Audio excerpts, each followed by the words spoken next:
Paul Biya, 42 ans après, c'est l'objet de l'intervention de notre directeur de l'information, l'édito de ce lundi, Patrick Christian Ndobor. Paul Biya est au pouvoir depuis le 6 novembre 1982, soit 42 ans après que lui a été donné ce poste par le président, l'ancien président Amadou Ahidjo, qui quittait donc ses fonctions. Bonsoir monsieur et bienvenue sur ce plateau. Bonsoir Amel, bonsoir à nos téléspectateurs ce soir. Alors il y a 42 ans, le président Amadou Ahidjo annonçait sa démission et préparait ses concitoyens à l'ouverture de l'ère Biya à la tête du Cameroun, qui sera à sa 42e année, ce sera le 6 novembre prochain. Oui, le 6 novembre, puisque nous sommes le 4 novembre, date qui reste et restera mémorable dans la mémoire collective des Camerounais, comme étant cette date où le président Amadou Ahidjo de l'or annonçait sa démission. C'était quelque chose d'inédit, quelque chose de pesant.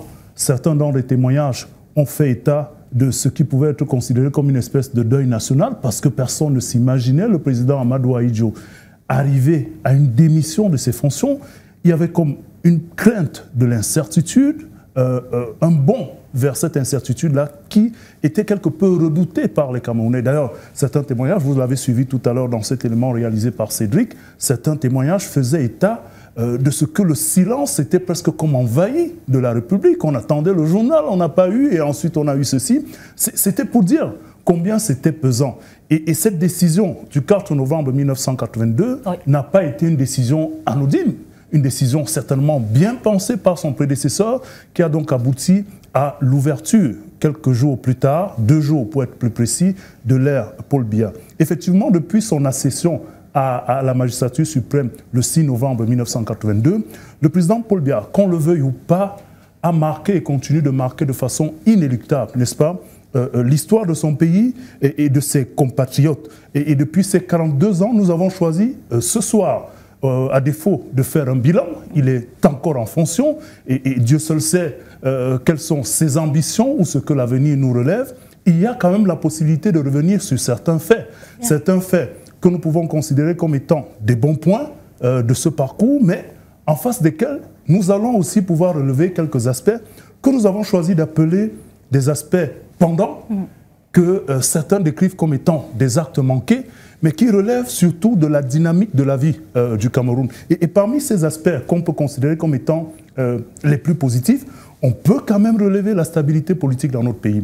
Nonobstant quelques clichés de contestation ou des velléités qui relèvent même d'abord, et d'ailleurs, de cette expression qu'on semble retrouver au sein des Camerounais, il y a que le Cameroun est quand même doté d'une diversité ethnique, linguistique, qui fait en sorte qu'il n'est pas toujours évident de trouver le juste milieu dans la gestion et la recherche de cette stabilité politique. Sous le leadership du président Paul Biya, on a évité des guerres civiles, avant, nous dirait-on, d'en arriver aux questions sécuritaires que quelques-uns considèrent aujourd'hui comme étant des guerres civiles, même si on peut penser et avoir les arguments de l'ordre gouvernant qui présentent surtout cela comme étant des soubresauts d'une contestation avec des velléités sécessionnistes. Donc, certains pays africains ont connu beaucoup de coups d'État, ont connu beaucoup de guerres civiles, là où le Cameroun, heureusement, n'est-ce pas, n'est pas tombé dans cette dynamique. Et depuis 1984, vous vous souvenez de cette date, avril 1984, où le pays a connu cette tentative de coup d'État, on a véritablement l'impression que le président Biya, tout en consolidant sa stabilité politique, a quand même consolidé son pouvoir personnel. Certains disent même d'ailleurs que le président s'est recroquevillé sur l'obligation qu'il se serait défini de conserver son pouvoir. Donc 1984 est comme un tournant. Il s'est ensuite révélé comme un stratège, un fin et maniaque politique dans ses stratégies. D'abord, à la suite des différents scrutins, le retour au multipartisme et les différents scrutins que nous avons connus, dans sa capacité à retourner toujours les situations qui lui semblaient défavorables en acquis et finalement en instrument pour réussir à contenir ses adversaires. Il n'y a pas que les adversaires politiques. On l'a aussi vu dans une stratégie réussir à museler de l'intérieur, dans sa propre famille, quelques velléités de succession, peut-être précoces, qui se sont souvent présentées devant lui. Et donc, on peut dire que sur le plan de la stabilité politique, sur le plan de la maîtrise de l'environnement politique au Cameroun, il a tiré son épingle du jeu, ce qui a quand même valu, il faut le reconnaître, une espèce de stabilité au sommet de l'État, même si de temps à autre, on a eu des contestations et des contestations qui se sont retrouvées sur d'autres aspects. Il y a la question des infrastructures. Le Cameroun, sous l'administration de Paul Biya, jusqu'aujourd'hui, a quand même connu des infrastructures. On va prendre par exemple l'inauguration de l'hôpital général de Yaoundé, c'était en 87, dans la foulée en 92, Douala.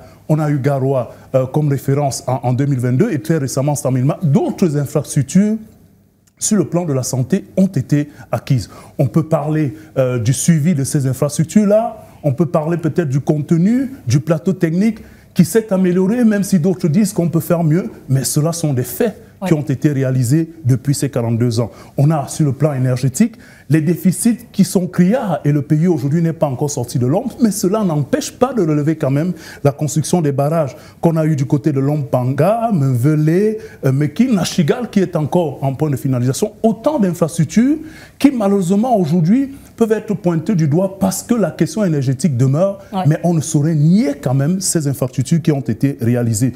Le réseau routier a connu, il faut le reconnaître, une amélioration, mais le bas peut être aussi prononcé sur le plan de l'entretien, du suivi et peut-être même des retards que nous connaissons dans la réalisation de certaines infrastructures qui parfois arrivent à un moment où les demandes, la densité de la population peut être dépassée. Et donc, on parlera de ces infrastructures comme on parlera du port. Le port en eau profonde de Kribi, on peut parler de l'éducation avec un certain nombre d'infrastructures. Par exemple, sur le plan universitaire, le pays est désormais doté d'au moins une université dans les 10 régions. C'est des choses qui sont à mettre en termes d'acquis dans le parcours jusqu'ici du président de la République, avec bien évidemment d'autres aspects qui peuvent être relevés.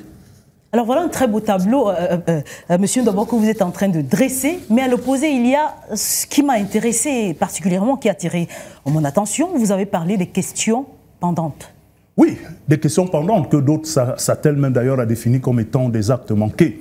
Vous savez, nous, on n'a pas choisi de garder cette expression d'acte manqué parce que le président Paul Biya est encore au pouvoir. Ce que vous pouvez considérer comme acte manqué aujourd'hui peut, en une année, pourquoi même pas en quelques mois, trouver solution. Mais il est quand même important de relever qu'au-delà de ces points positifs que nous avons signalés, nous avons malheureusement des défis et des défis persistants. C'est ce que nous avons choisi d'appeler les situations pendantes. Et parmi ces défis persistants, nous avons la question de la gouvernance qui a connu beaucoup de couacs et surtout des couacs relevés par la corruption qui a pris une ampleur et ce n'est pas nous qui le disons. Le président lui-même, maintes fois dans ses différents discours, a tensé du doigt cette question de la corruption. On a comme l'impression que les gestionnaires des deniers publics, les fonctionnaires, sont devenus les véritables étoiles de la richesse dans notre pays. Sous d'autres yeux, c'est l'inverse. C'est des hommes d'affaires, c'est, je veux dire, ceux qui sont dans l'investissement, qui présentent les plus grosses fortunes. Allez donc voir chez nous. Et cette corruption a tellement gangréné la gouvernance dans notre pays qu'on en est à se demander, aujourd'hui, quand on voit par exemple le niveau d'endettement de notre pays avec les institutions financières internationales, même la dette intérieure, on se demande si on n'aurait pas pu se passer de tout cela. D'ailleurs, vous n'avez qu'à lire les rapports de la CONAC, vous n'avez qu'à voir les dénonciations. On a l'impression finalement que tout gestionnaire de la fortune publique est susceptible de plonger, même les plus improbables, même ceux à quoi on ne pensait, ceux à qui on n'aurait jamais imaginé se retrouver dans la... D'ailleurs, l'opération Épervier, depuis 2006, initiée par le président de la République, entend lutter contre ce fléau qui gangrène notre développement. Et si on veut parler de l'efficacité de cette opération Épervier, tout comme d'autres institutions qui ont été mises sur place pour lutter contre ce fléau, on va simplement dire que ça reste une des situations les plus pendantes, n'est-ce pas, de cette gouvernance. Puis à côté, on parle aussi de la question des droits de l'homme. Nous sommes journalistes. Au-delà du fait qu'il n'est pas question de parler des droits, des libertés publiques sans encadrement dans le cadre normatif, il y a quand même certaines dérives qui relèvent parfois des abus de pouvoir, parfois dans certaines formations, dans certaines institutions sécuritaires, mais aussi les questions autour du système judiciaire, qui finalement se trouvent aussi gangrénés.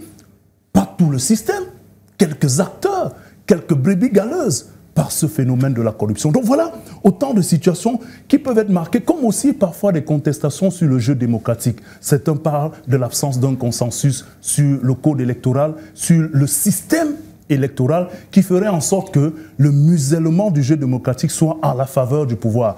Quoi qu'on dise, si les résultats officiels ont toujours donné le président de la République dans toutes ces échéances électorales vainqueurs, il n'en demeure pas moins que ces différentes contestations laissent quand même des traces et des marques négatives dans ce qu'on pourrait appeler regard rétrospectif et situation pendante. Et puis, le retard au développement qui est conséquent. Bien évidemment, si on a parlé de corruption, on peut s'imaginer l'impact que cela peut avoir sur le retard au développement. Et au-delà de ce retard au développement, il y a le fait que les projets ont l'impression quelquefois de n'avoir pas été maturés. Et ça, c'est plus grave. Vous prévoyez de construire une autoroute entre Douala et Yaoundé en 5-10 ans, et puis finalement, je veux dire, en 5 ans, vous vous retrouvez au-delà de 10 ans. Imaginez ce que cela coûte en termes d'investissement, mais surtout en termes de difficultés morales pour tous les investisseurs qui peuvent rallier les deux principaux pôles de notre pays, la capitale Yaoundé et Douala, la capitale économique. Donc, on peut ajouter à tout cela, malheureusement, les crises sécuritaires qui se sont amenées. Il y a eu d'abord Boko Haram, et puis dans le Nozo, les régions du nord-ouest et du sud-ouest, depuis 2016, et puis particulièrement depuis 2017, avec ces violences armées. Tout cela, nonobstant les efforts et les initiatives du président de la République, le grand dialogue, nous avons à côté les plans pour la reconstruction, les institutions pour le désarmement et la réintégration de certains compatriotes qui se sont retrouvés de l'autre côté.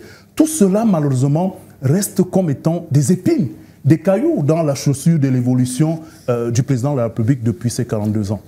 Alors, Patrick Christian Ndobo, vous avez parlé enfin de votre second propos, votre seconde prise de parole, de l'économie, l'impact sur l'économie du Cameroun. Alors, moi, je vais vous poser la question, celle de savoir quelles leçons est-ce qu'on peut tirer des 42 ans au pouvoir du président Paul Biya pour construire un avenir plus prospère, mais surtout équitable pour le Cameroun.